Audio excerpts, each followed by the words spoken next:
गुरुजी, अक्सर मैं आवेश में आकर किसी परेशानी और कठिनाई की वजह से किसी व्यक्ति विशेष को भला बुरा कह देता हूँ और फिर बाद में बहुत तकलीफ होती है। गुरुजी, जाने अनजाने में की गई इन गलतियों का प्रायश्चित क्या है और कैसे करें? गलतियों के प्रायश्चित की तरफ हम ज्यादा ध्यान नहीं देते। गलती ही ना हो ये हमें ध्यान देना है। मूल बात है, जैसे हमसे गलती हो गई उसका, अब हमें ध्यान देना है कि आगे हमसे गलती ना हो। उसके लिए हमारे हृदय में शीतलता चाहिए, और वो शीतलता मिलती भगवान के चरणारविंद से।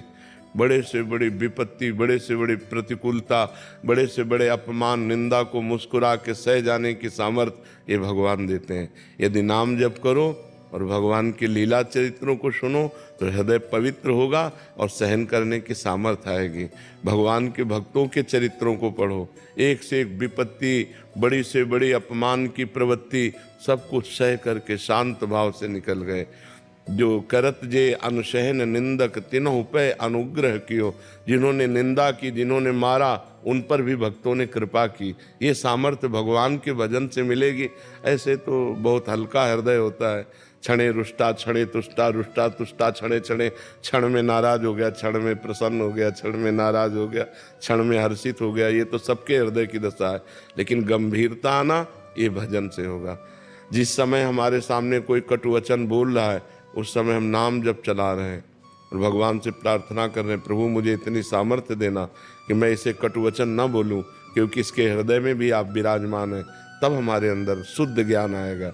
बिना ज्ञान के तो बच्चा फिर सारा संसार ऐसे ही। लेकिन भक्त क्या है? भक्त को गाली दी और वो शांत है।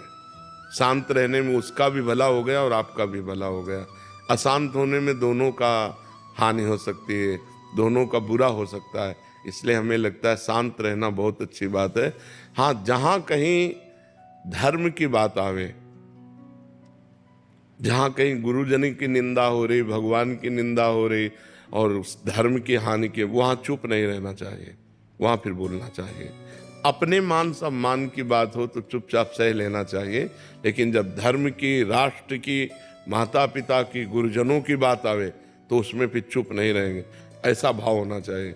हमारे राष्ट्र की तरफ, हमारे धर्म की तरफ, हमारी मर्यादा की तरफ देखे। हमें अपमानित करो, मैं सह जाऊंगा। समझ रहे हो ना? नहीं तो फिर कायरता आ जाएगी कि कोई माता पिता, गुरुजनों की, भगवान की, संत निंदा कर रहा है, अब भाई हमें बोलना नहीं। संत शंभु श्री पद अपवादा, कही सुनीता असमर्यादा, काटी जीभ तासु जो बसाई, श्रवण मूंदिनत चले पराई। समझ रहा है? तो अपने को सहनशीलता में लाना है, लेकिन धर्म और राष्ट्र और गुरुजनों के लिए फिर उसमें शांत नहीं कि हम चुपचाप शांत बैठे। उसमें बोलना ही परम कर्तव्य है। उस समय विरोध करना ही परम कर्तव्य है। समझ पा रहे हो आप? अपने लिए सह जाना चाहिए। जी महाराज जी, अपने मन के विचारों को कैसे समझाएं? क्या हर वो विचार जो मैं सोचता हूँ वो मेरा है या कोई और इसे चला रहा है? ये त्रिगुण माया के द्वारा मन फालतू विचार फेंकता रहता है। कोई पॉइंट का आया तो आया, 100 में 1-2 बात पॉइंट की आएगी, नहीं 98 बातें फालतू फेंकता रहता है। और जो नाम जप नहीं करते और इसी मन की फालतू बातों में फंसते रहते हैं, या तो जेल में होते हैं या डिप्रेशन में होते हैं। ये ओवर थिंकिंग बढ़ाते बढ़ाते बढ़ाते बढ़ाते मन में आई, लेकिन उसे काट दिया। और जो मन में आई और काटना नहीं जानता, या तो जेल जाएगा और या दुर्गति उसकी होगी जीते जी।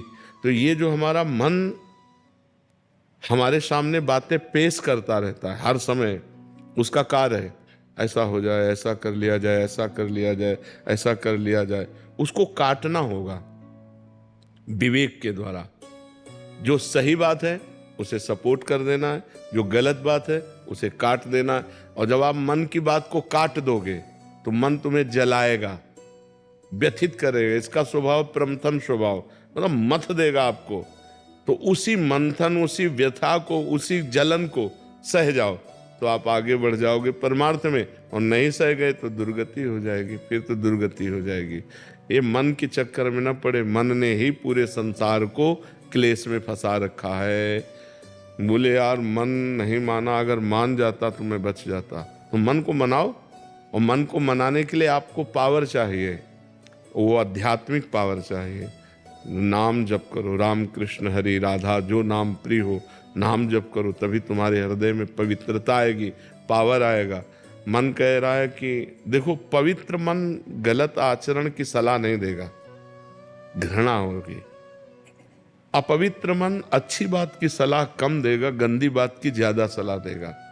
और आजकल मोबाइल चल गया है, इसमें भी सद्गुण है, मोबाइल में भी।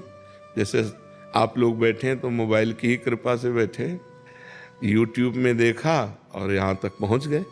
तो गंदी बात जो मोबाइल में देखते हैं जो लोग, वो मन को और गंदा सपोर्ट करते हैं, और गंदा बना रहे हैं, मन की जो कल्पनाएं हैं वो और बढ़ा रहे हैं। हमें लगता है मोबाइल से गंदी बातें देखना बंद की जाए, गंदा भोजन बंद किया जाए, गंदा संग बंद किया जाए, तो मन अच्छी बातें फेंकने लगेगा। अगर हम गंदा भोजन करेंगे, गंदा संग करेंगे, गंदा दृश्य देखेंगे, तो वो गंदी बातें फेंकेगा, हमारे द्वारा फिर गंदी बातें होंगी और उसका परिणाम बहुत बुरा होता है। एक बार गंदा आचरण हो गया और वो प्रकाशित हो गया और हम फंस गए तो पूरा जीवन बर्बाद हो जाता है, समाज में कलंकित और जेल भोगना पड़ता है। इसलिए मन की कल्पनाओं को काटना सीखो, विवेक के द्वारा उनको काटो। जो गलत सलाह है उनको नकार दो, चाहे जितना कष्ट हो वो सह जाओ। 2 मिनट के लिए वो जलाता है, हमें लगता है अगर हम ऐसा कह लेते हैं तो शांति मिल जाएगी, आनंद मिल जाएगा। नहीं, वो घोर अशांति में फेंक देगा। अगर अभी मान जाओ, ना करो, तो शांत हो जाएगा। पर ये विवेक तभी काम करेगा जब अध्यात्म होगा। नाम जप करो, सत्संग सुनो, पवित्र भोजन, पवित्र संग करो, तब आपके अंदर पवित्र विचार आएंगे। जी मर्जी, आप कह रहे हैं कि श्री बंसी अली जी, आप स्वयं या बहुत सारे अन्य महापुरुषों ने कष्ट में भागवती के एक निरंतर लक्ष्य पर केंद्रित रखते हुए ऐसी कठोर तपस्या या अविरल दिनचर्या किया, तो हम जैसे कैसे? ये जो है बाहरी बातें हैं। जब हमारा लक्ष्य बन जाता है तो फिर कष्ट की गिनती नहीं होती। कष्ट की गिनती तभी होती है जब हमारा लक्ष्य नहीं होता। ये जब इष्ट से मोहब्बत हो जाती है तो फिर कुछ परवाह नहीं रहती। प्यार दुख और दर्द नहीं देखता। अगर दुख और दर्द देखे तो प्यार नहीं होता। प्यार में देखो कितनी बड़ी ताकत है। एक लड़का और एक लड़की जब मिल नहीं पाते तो दोनों जहर खा लेते हैं। सोचो कि हम मिल नहीं पाए तो हम बिछुड़ भी नहीं सकते। एक सांसारिक प्यार इतना बलिदान कर सकता है, और एक भागवतिक प्यार, उसमें हम अपने शरीर को लेके बैठे कि हमारे शरीर में पीड़ा है, हमारा भूख प्यास कष्ट मान अपमान ये सब सह करके तब भगवान के मार्ग में चला जाता है। इसमें डरने की कोई बात नहीं और इसमें बहादुरी कोई नहीं होती। उस प्यार में इतना दम होता है। बोले मौज है, पक्की मौज है, मस्त मौज है, संसारिक कच्ची मौज है, परिवर्तनशील है। थोड़ी देर नाच रहे हैं, थोड़ी देर के बाद रोने लगेंगे, थोड़ी देर के बाद चिंताग्रस्त हो जाएंगे। और भगवान में ऐसी मौज होती है कि मरने से सब जग डरा, मेरो मन आनंद, कब मरी हो कब भेटी हो पूरन परमानंद। कब शरीर छूटे हो, कब भगवान की लीला में प्रवेश करें, परमानंद। मृत्यु भी महोत्सव हो जाती है, मृत्यु भी महोत्सव हो जाती है भगवान से जुड़ने पर। ये केवल बातों से नहीं, भजन करने से। जितना हम भजन करेंगे उतना हमें आनंद मिलेगा। और ये बाहरी कष्ट तो देखो अनेक जन्म हो गए, पता नहीं किस जन्म में कौन सा पाप हुआ, कौन सी गलती हुई, तो गलती करने वाले हम रहे। शरीर नया है तो भोगना तो पड़ेगा ही, अवश्य में भोक्तव्यम। तो ये भगवान की कृपा है कि वो अपनी गोद में बैठाल के भुगा रहे हैं कि हमको दुख दर्द नहीं है, हमको परेशानी नहीं। दुख दर्द होते हुए, परेशानी होते हुए भी नहीं है। ऐसे संतों के जीवन में देखा जाता है। बीमार हैं, यहाँ तक कि कीड़े पड़ गए। ऐसे संतों को देखा कि कीड़े पड़ गए लेकिन फिर भी मुस्कुराहट, मतलब भयानक पीड़ा की उसमें फिर भी मुस्कुराहट। फिर बैठ करके पैर ऐसे हिलक रहा है, उसमें दुर्गंध आ रही, कीड़े पड़े और वो उपदेश कर रहे हैं। क्या स्थिति है? एक चींटी काटे तो हमारी पूरी चित्त वृत्ति उधर घसीट जाएगी और पैर में पूरे कीड़े पड़े हुए हैं, सड़ रहा है, और फिर भी वो मस्त से उपदेश कर रहे हैं। मौज मस्ती ऐसी दिखाई दे रही मानो इनको कोई कष्ट ही नहीं। ये है भगवदानंद, ये है स्थिति। जब भगवान की स्थिति प्राप्त हो जाती है तो मौज ही मौज है, 10 दिशाएं आनंदमयी होती हैं। तो ये न सोचो, क्योंकि संतों का आखिरी जन्म होता है तो अनेक जन्मों के फिर हिसाब किताब उनके निपटाए जाते हैं, इसीलिए उन्हें बहुत कष्ट देखा जाता है, पर अंदर से बिल्कुल कष्ट नहीं होता। जब शुरुआत हुई कि अमुक संत को ऐसा, अमुक संत को ऐसा, तो हमें लगा कि मतलब इतना कष्ट कैसे सहा जा सकता है। लेकिन जब क्रम बाय क्रम तो फिर वो सब सहज हो गया, सब सरल हो गया। अब जब तक जीना है तब तक कष्ट के ऊपर जीना है, कष्ट में ही जीना है। लेकिन ये सब होते हुए कुछ नहीं है, भगवान के चरणों का आश्रय, इसलिए एक आनंद है। तो ऐसे हमें क्या, हम तो तुच्छ हैं।